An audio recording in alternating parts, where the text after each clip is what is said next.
Video like जरूर कर लीजिए और ऐसे वीडियो लगातार फ्री में पाने के लिए चैनल को तुरंत सब्सक्राइब कर लीजिए और बेल आइकन को जरूर टैप कर लीजिए ताकि आगे भी सारे वीडियो आपको मिलते रहे। यूट्यूब में फॉलो करते हैं तो प्लीज ये वाला फ्री टेलीग्राम चैनल जरूर ज्वाइन कर लीजिएगा। सारे नोटिफिकेशन सारे अपडेट यहीं पे आते हैं, ध्यान रखिएगा। नमस्कार दोस्तों, स्वागत है आप सभी का ऑनलाइन एग्जाम प्रिपरेशन पर which is the part of study for civil services. दोस्तों आरओ के लिए हम आर्ट एंड कल्चर देख रहे थे। आर्ट एंड कल्चर की सीरीज़ हमने स्टार्ट की थी जिसमें लास्ट वीडियो में हमने पढ़े थे घरानों के बारे में पढ़ा था, संगीत के घराने हमने पढ़े थे। आज हमारा टॉपिक है भारत की पुतली कला शैलियाँ, तो इसको हम देखते हैं। चलिए स्टार्ट करते हैं। सबसे पहले यहाँ पर दिया गया है कि भारत की जो पुतली कला शैली है इसके बारे में कुछ तथ्यों को दिया गया है। फिर पुतली कला कौन कौन सी शैलियाँ भारत में पाई जाती हैं इनके बारे में जानेंगे हम। तो सबसे पहले कथन दिया गया है विश्व कठपुतली दिवस हम हर साल 21 मार्च को मनाते हैं। तो एक तथ्य यहाँ से आपको मिल गया कि 21 मार्च को हम क्या सेलिब्रेट करते हैं, विश्व कठपुतली दिवस। पुतली कला का सबसे पहला संदर्भ तमिल शास्त्र के सिल्लापदिकारम में मिलता है। तो तमिल शास्त्र का एक ग्रंथ है सिल्लापदिकारम, इसमें पुतली कला का संदर्भ मिलता है और ये सबसे पहला जो संदर्भ है यहीं पर मिलता है। भारत में मुख्यतः 4 प्रकार की कठपुतली शैलियाँ होती हैं। कौन कौन सी?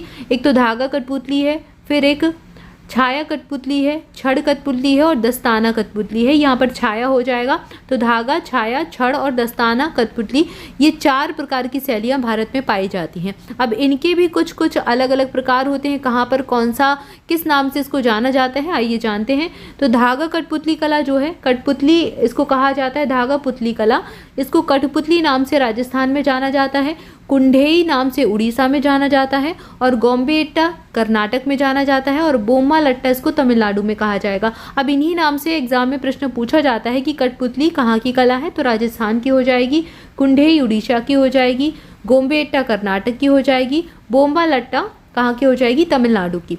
अब छाया पुतली की बात करें तो छाया पुतली में तोगलू गोम्बेट्टा कर्नाटक की है, तोलू बोम्मा लट्टा आंध्र प्रदेश की है और रावण छाया ये उड़ीसा की हो जाएगी। इनको बस ध्यान देकर 1 से 2 बार आप वीडियो को देख बस लीजिए, बार बार इसको नोट करने की या फिर अलग से आप सोचें कि नोट कर लें, बार बार उसको रटें, इसकी आवश्यकता नहीं है। अगर आप 1 से 2 बार ध्यान से वीडियो को देख लेंगे तो आपको ये चीज़ें याद भी हो जाएंगी और बस आपको एलिमिनेट करके ऑप्शन में से सही उत्तर ही छांटना है, आप आराम से छांट लेंगे। अगला दिया गया छड़ पुतली कला। तो छड़ पुतली कला के 2 प्रकार हैं। एक तो 2 जगह पाई जाती है, पश्चिम बंगाल और बिहार में।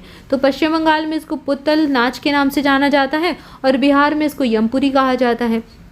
इसके बाद दस्ताना पुतली कला, ये केरल के पावाकुथु में चलती है। तो यहाँ पर हमने पुतली कलाओं के नाम देख लिए। कठपुतली कहाँ की है, राजस्थान की है, यहाँ से ये प्रश्न पूछे भी गए हैं। इसके बाद अगला टॉपिक दिया गया है प्रमुख जनजातीय नृत्य और उनकी विशेषताएं। ये बहुत इंपॉर्टेंट टॉपिक है, यहाँ से प्रश्न पूछे जाते हैं। Very very important IMP topic है, इसको जरूर याद कर लें। इससे कुछ कुछ प्रश्न अलग अलग स्टेट PCS में भी पूछे गए हैं और UPPSC मतलब जो आयोग है, RO का एग्जाम करवाता कौन है, UPPSC करवाएगी, तो यहाँ से प्रश्न पूछेंगे। पहला दिया गया है सरहुल नृत्य। सरहुल नृत्य कहाँ पर प्रसिद्ध है, तो ये जो छत्तीसगढ़ का इलाका है, छोटा नागपुर का क्षेत्र है, यहाँ की संथाल, मुंडा, ओराव आदि जनजातियों के द्वारा किया जाने वाला नृत्य होता है। चरकुला नृत्य यह उत्तर प्रदेश की ब्रज क्षेत्र में प्रचलित है। कीर्तन और जात्रा, ये पश्चिम बंगाल का सबसे प्राचीन लोक नृत्य कीर्तन है। इसके बाद अगला दिया गया लांगी नृत्य। तो लांगी नृत्य मध्य प्रदेश के बंजारों के द्वारा किया जाता है। कब? राखी पूर्णिमा पर किया जाता है और इस नृत्य को माँ काली की उपासना के लिए भी किया जाता है। अगला है बिहू नृत्य। बिहू नृत्य पूर्वोत्तर भारत के असम राज्य का प्रसिद्ध लोक नृत्य है और इससे प्रश्न बहुत बार एग्जाम में पूछे गए हैं। UPSC ने भी कई बार इससे प्रश्न बनाया है। यह नृत्य असम की कचारी, खासी और आदि जो जनजातियां हैं इनके द्वारा किया जाता है। इसके बाद अगला दिया गया इस नृत्य के मुख्य 3 रूप हैं, बोहाग बिहू, माघ बिहू और बैशाख बिहू। तो ये भी पूछे जाते हैं इसके कितने रूप हैं और इनमें से निम्नलिखित में से कौन सा रूप बिहू का नहीं है, तो याद रखना है बोहाग, माघ और बैशाख 3 रूप बिहू नृत्य के हैं। इसके बाद अगला नृत्य है नवरानी नृत्य। यह गौंड जनजाति के द्वारा किया जाने वाला प्रसिद्ध नृत्य है। गौंड जनजाति भारत में पूरे भारत में लगभग पाई जाती है, तो गौंड जनजाति के द्वारा नवरानी नृत्य किया जाता है। इसके बाद जदूर नृत्य है। जदूर नृत्य यह भूमिया जनजाति के द्वारा किया जाने वाला नृत्य है। सुआ नृत्य यह मध्य प्रदेश की बैगा जनजाति की स्त्रियों के द्वारा किया जाता है।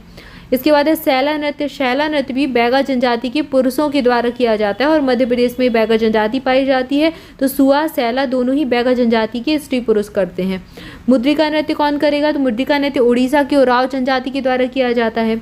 कर्मा और कोल नृत्य ये गौंड और कोल जनजातियों के द्वारा किया जाता है, ये मध्य प्रदेश के अधिकांश भाग में पाई भी जाती है।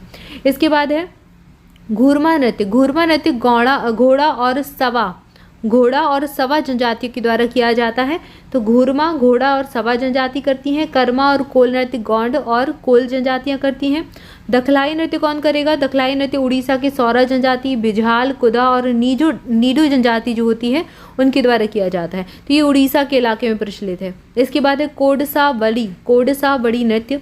यह नृत्य भी उड़ीसा की भुइया, गौंड और गौंड जनजातियों के द्वारा किया जाता है। ये दोनों अलग अलग जनजातियां हैं, गौड़ और गौंड।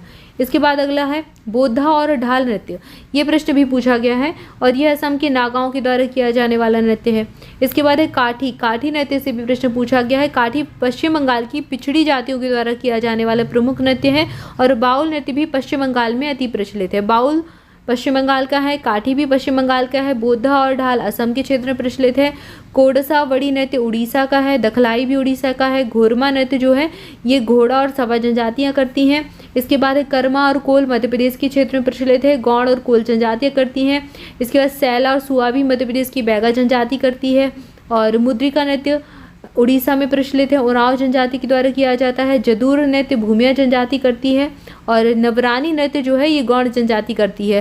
तो यहाँ पर हमने कई सारे नृत्य को देख लिया। ये हमारी जनजातियों के नृत्य हैं, इनको लोक नृत्य या फिर जनजातीय नृत्य कहा जाता है और इनसे प्रश्न पूछे जाते हैं अक्सर एग्जाम में। लोक नृत्य हुए, लोक नाट्य हुए और लोकगीत हुए, तीनों टॉपिक बहुत इंपॉर्टेंट है, एक ना एक प्रश्न इनसे पूछा ही जाता है, तो इसको याद रखना है।